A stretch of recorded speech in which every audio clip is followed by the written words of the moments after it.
सभी को पुनः स्वागत है लाइफ स्टाइल लाइफ टाइम पर। और आज हम देखने जा रहे हैं बीए पार्ट थर्ड ईयर के समाजशास्त्र most important question for exam 2022। तो ये सभी जो क्वेश्चन जो आज मैं आपको बताने वाला हूँ ये एग्जाम 2022 के लिए अति महत्वपूर्ण प्रश्न होने वाले हैं। तो आपके पास पासबुक हो या फिर सीरीज हो या फिर बुक जिसमें से भी आप पढ़ते हैं वो उठा लीजिए और निशान लगा लीजिए मोस्ट इंपॉर्टेंट क्वेश्चनों को। तो देखिए सबसे पहले मैं इस वीडियो में आपको क्वेश्चन बताने वाला हूँ, आंसर नहीं बताने वाला, क्योंकि आंसर बताऊंगा तो वीडियो बहुत बड़ी बन जाएगी, इसलिए मैं इसमें सिर्फ आपको क्वेश्चन बताने वाला हूँ। तो चलिए बुक खोल लीजिए और पेन ले लीजिए और टिक लगाना स्टार्ट कीजिए। तो देखिए पहला क्वेश्चन जो हमारा 2022 की दृष्टि से मोस्ट इंपॉर्टेंट हो सकता है वो है नगरवाद से आप क्या समझते हैं और इसकी विशेषताएं बताएं, या फिर नगरवाद पर एक टिप्पणी लिखिए। इस प्रकार से भी क्वेश्चन बन सकता है, यानी क्वेश्चन नंबर आपको लगा लेना है आपके जहाँ भी है, नगरवाद से आप क्या समझते हैं, ये आपका क्वेश्चन फर्स्ट हो जाएगा मोस्ट इंपॉर्टेंट। सेकंड क्वेश्चन जो मोस्ट इंपॉर्टेंट हो सकता है 2022 के लिए वो है प्रवचन से आप क्या समझते हैं, प्रवचन के कारण तथा परिणाम लिखिए व प्रवासन पर संक्षिप्त टिप्पणी लिखिए। प्रवासन पर संक्षिप्त टिप्पणी लिखिए, ये दूसरा हमारा मोस्ट क्वेश्चन होगा। आप देख सकते हैं मैं आपको ये सीरीज में से बता रहा हूँ मोस्ट क्वेश्चन कौन कौन से हैं। आप चाहे तो अपनी बुक में से लगा सकते हो, अगर आपके पास सीरीज है तो आप सीरीज में से भी देख सकते हैं, उनको टिक कर सकते हैं। देखिए नेक्स्ट क्वेश्चन जो हमारा हो सकता है मोस्ट इंपॉर्टेंट वो है गंदी बस्ती से आप क्या समझते हैं, इसके दुष्परिणामों की विवेचना कीजिए। भारत में मलिन बस्तियों की समस्याओं को हल करने के लिए कौन कौन से प्रयास किए जा रहे हैं, वह मलिन बस्तियों के सुधार में सुझाव दीजिए। दूसरा इसके अथवा में ये भी बन सकता है नगरों में गंदी बस्ती की समस्या के प्रमुख कारण क्या है, यह कैसे दूर किए जा सकते हैं। तो ये थर्ड क्वेश्चन होगा हमारा मोस्ट इंपोर्टेंट, जो आप मैंने देख सकते हैं निशान लगा रखा है छठा क्वेश्चन। तो ये क्वेश्चन बन सकता है 2022 की दृष्टि से। नेक्स्ट हमारी आता है विकास एवं इसके रूप तथा विकास और आधुनिकीकरण के अंदर जो हमारा मोस्ट इंपोर्टेंट क्वेश्चन बन सकता है वो है विकास को परिभाषित कीजिए। आप देख सकते हैं 11 क्वेश्चन बन सकता है विकास को परिभाषित कीजिए, विकास के स्वरूपों पर एक लेख लिखिए, या फिर इसके अथवा ये भी आ सकता है विकास से आप क्या समझते हैं और भारत में विकास के मुद्दों की विवेचना कीजिए। यानी कुल मिला के आपको विकास के ऊपर संक्षिप्त टिप्पणी का क्वेश्चन भी आ सकता है। इस प्रकार भी बन सकता है कि विकास पर एक संक्षिप्त टिप्पणी दीजिए। इसमें छोटे क्वेश्चन नहीं है, ये बड़े क्वेश्चन बता रहा हूँ मैं आपको, निबंधात्मक क्वेश्चन बता रहा हूँ जो कि 20-20 नंबर के आते हैं। ये वो क्वेश्चन है मोस्ट इंपोर्टेंट, और छोटे क्वेश्चन भी इनमें से बन सकते हैं, इसलिए ये क्वेश्चन बहुत महत्वपूर्ण होने वाले हैं। तो पेपर में जाने से पहले इन क्वेश्चनों को जरूर पढ़ के जाएँ, नॉन हो चाहे रेगुलर, दोनों के लिए बता रहा हूँ। 13वां क्वेश्चन या फिर जो नेक्स्ट क्वेश्चन हमारा बन सकता है वो है आधुनिकीकरण की अवधारणा को समझाएं, आधुनिक भारत में सामाजिक परिवर्तन पर चर्चा कीजिए। तो ये है हमारा नेक्स्ट क्वेश्चन, याद रखिएगा। आधुनिक या फिर अथवा में ये भी आ सकता है आधुनिकीकरण कौन से अवसर प्रदान करता है, तो आधुनिकीकरण के समाजशास्त्र की विशेषताओं का वर्णन कीजिए। ये क्वेश्चन मोस्ट इंपॉर्टेंट है, काफ़ी बार आ चुका है 2015, 2018 Matsya university, Rajasthan university 2016, Shekhawati university 2018 में ब्रज में आ चुका है, राजस्थान नॉन में आ चुका है, राजस्थान रेगुलर में आ चुका है, शेखावाटी नॉन में, रेगुलर में, राजस्थान में नॉन रेगुलर, बहुत बार ये क्वेश्चन आ चुका है, इसलिए ये मोस्ट इंपॉर्टेंट क्वेश्चन है 13वां, याद रखिएगा। या फिर नेक्स्ट क्वेश्चन, अब देखिए नेक्स्ट क्वेश्चन की ओर चलते हैं।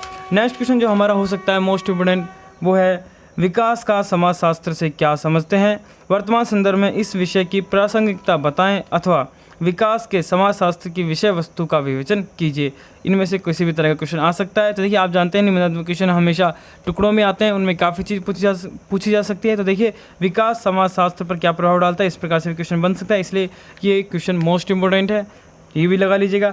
नेक्स्ट क्वेश्चन हमारा बन सकता है मानव अधिकारों पर संक्षिप्त टिप्पणी लिखिए। वैसे तो जनरल क्वेश्चन है लेकिन आ सकता है मोस्ट इंपोर्टेंट है, 2021 में भी आया, 2020 में भी आया, 2019 में भी आया, ब्रज में आया है, और मत्स्य में 2018 में भी आ चुका है ये, इसलिए, और नॉन 2014 में राजस्थान में भी आ चुका है, राजस्थान यूनिवर्सिटी में, इसलिए ये क्वेश्चन मोस्ट इंपोर्टेंट होने वाला है। तथा साथ में ये क्वेश्चन इस प्रकार भी बन सकता है कि मानव अधिकार से आप क्या समझते हैं, इसके ऊपर संक्षिप्त टिप्पणी लिखिए। कुछ भी इस प्रकार से क्वेश्चन आ सकता है, पर आएगा जरूर, मानवाधिकार से रिलेटेड क्वेश्चन आएगा, ठीक है। नेक्स्ट क्वेश्चन में मोस्ट इंपोर्टेंट हमारा हो सकता है वो है 20वां क्वेश्चन, जिसमें हमने टिक लगा रखा है विश्व स्थानीयकरण पर संक्षिप्त टिप्पणी लिखिए या फिर विश्ववाद पर संक्षिप्त टिप्पणी लिखिए। इस तरह से कोई सा भी क्वेश्चन आ सकता है, या फिर आपका बिंदु भी दे सकता है विश्व गांव या विश्व नगर पर संक्षिप्त टिप्पणी लिखिए, जो कि आपका नेक्स्ट इंपोर्टेंट क्वेश्चन है। तो ये भी बहुत बार आ चुका है, इसलिए ये मोस्ट इंपोर्टेंट क्वेश्चन है।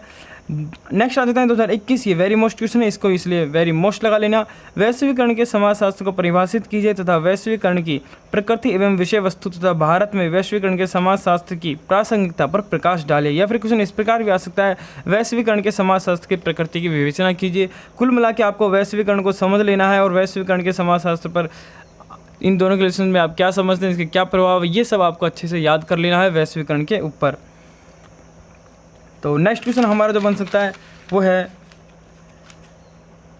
वैश्वीकरण के दौर में पर्यावरणीय खतरों पर एक संक्षिप्त टिप्पणी लिखिए। मोस्ट इंपोर्टेंट क्वेश्चन बन सकता है। पर्यावरण जोखिम क्या है? पर्यावरणीय जोखिम के लिए उत्तरदायी दशाओं को समझाइए। या फिर इस प्रकार से भी आ सकते हैं, पर्यावरणीय जोखिम पर एक संक्षिप्त निबंध लिखिए या फिर टिप्पणी कीजिए। तो ये क्वेश्चन वो थे जो मोस्ट इंपोर्टेंट 2022 की दृष्टि से हो सकते थे, ये मैंने आपको बताए हैं। तो देखिए, इन क्वेश्चनों को जाने से पहले ज़रूर पढ़ के जाएँ। इसके कुछ ऐसे क्वेश्चन और रह गए हैं बीच में जो मोस्ट इंपोर्टेंट हैं, उन्हें भी देख लेते हैं। पहले जैसे कि पहला क्वेश्चन था, नगर से आप क्या समझते हैं? नगर की मुख्य विशेषताओं एवं प्रकाशों को समझाइए। तो नगर एवं इसके प्रकार पर संक्षिप्त टिप्पणी लिखिए। तो ये क्वेश्चन भी मोस्ट इंपोर्टेंट है, इसे भी थोड़ा लगा लीजिएगा। एक हमारा क्वेश्चन रह गया था 15वां क्वेश्चन, विस्थापन से आप क्या समझते हैं? इसके ऊपर संक्षिप्त टिप्पणी लिखिए। तो ये क्वेश्चन भी लगा लीजिएगा, विस्थापन से आप क्या समझते हैं, वह इसके ऊपर टिप्पणी लिखिए। तो ये क्वेश्चन भी आ सकता है। और एक क्वेश्चन हमारा रह गया, वैश्वीकरण से आप क्या समझते हैं? इसके प्रमुख आयामों का विवेचन कीजिए या फिर वैश्वीकरण पर संक्षिप्त टिप्पणी लिखिए। यह क्वेश्चन भी एक इंपॉर्टेंट है, लगा लीजिएगा। मोस्ट इंपॉर्टेंट क्वेश्चन है, वैश्वीकरण का भी है, आ सकता है। और तो वैसे हमने सारे क्वेश्चन देख लिए हैं और जो नहीं, और कई बच्चों की यही डिमांड होती है, बड़े क्वेश्चनों को याद कैसे करते। देखिए, मैंने बहुत बार वीडियो में बता रखा है, बड़े क्वेश्चन एक बार में याद होते नहीं। आप सभी को जानते हैं कि एक बार भी हम कोई भी क्वेश्चन को पढ़ते हैं तो एक बार में पूरा कंप्लीट याद नहीं होता है। बीए के अंदर आपको हमेशा ज़्यादातर याद रखिएगा, टॉपिक्स को याद करने के जाना होता है। यानी कि अगर एक प्रश्न में 10 बिंदु दे रखे हैं तो उन 10 बिंदुओं की जो हेडिंग है उसे याद रखें और उन बिंदुओं को समझकर फिर आप अपनी लैंग्वेज में बुक में से पढ़कर अपनी लैंग्वेज में उन उत्तरों को बनाइए और फिर पेपर में करके आइए। क्योंकि सीरीज में जिस प्रकार से उत्तर दिए होते हैं, बुक में जिस प्रकार से उत्तर दिए होते हैं, वो हमारे समझ में कम आते हैं। इसलिए उनको पहले अपनी लैंग्वेज में समझने की कोशिश कीजिए और फिर आप पेपर में करके आएंगे तो अच्छे नंबर प्राप्त कर पाएंगे। दूसरी बात, जो सोशियोलॉजी का ये हमारा जो पेपर था, ये प्रथम प्रश्न पत्र के लिए था। सेकंड प्रश्न पत्र के लिए वीडियो बहुत जल्द आ जाएगी और उसमें भी मोस्ट क्वेश्चन मैं आपको बताने वाला हूँ। साथ में मैं हिंदी लिटरेचर के भी मोस्ट क्वेश्चन लाने वाला हूँ और हिंदी लिटरेचर को एक बेस्ट वीडियो जिसमें गद्यांश पद्यांश की व्याख्या किस प्रकार करते हैं और एक फॉर्मेट जो आपको पेपर में अच्छे अंक दिला सकता है, उसके ऊपर मैंने पहले से वीडियो बना रखी है। आप चाहें तो डिस्क्रिप्शन में लिंक आपको मिल जाएगा, वहाँ से आप देख सकते हैं। हिंदी लिटरेचर वालों के लिए, हिंदी लिटरेचर वालों के बेस्ट फॉर्मेट है वो गद्यांश पद्यांश के। अगर आपको किसी भी गद्यांश पद्यांश का हिंदी अर्थ नहीं आता है तब आप उस फॉर्मेट को अप्लाई कर सकते हैं। इंग्लिश लिटरेचर वालों के लिए भी मैंने लेटर्स वगैरह, CV वगैरह बना रखे हैं फॉर्मेट, उनमें भी आप चैनल पर जाकर प्लेलिस्ट में जाकर देख सकते हैं। चलिए मिलते हैं नेक्स्ट वीडियो में, तब तक के लिए धन्यवाद।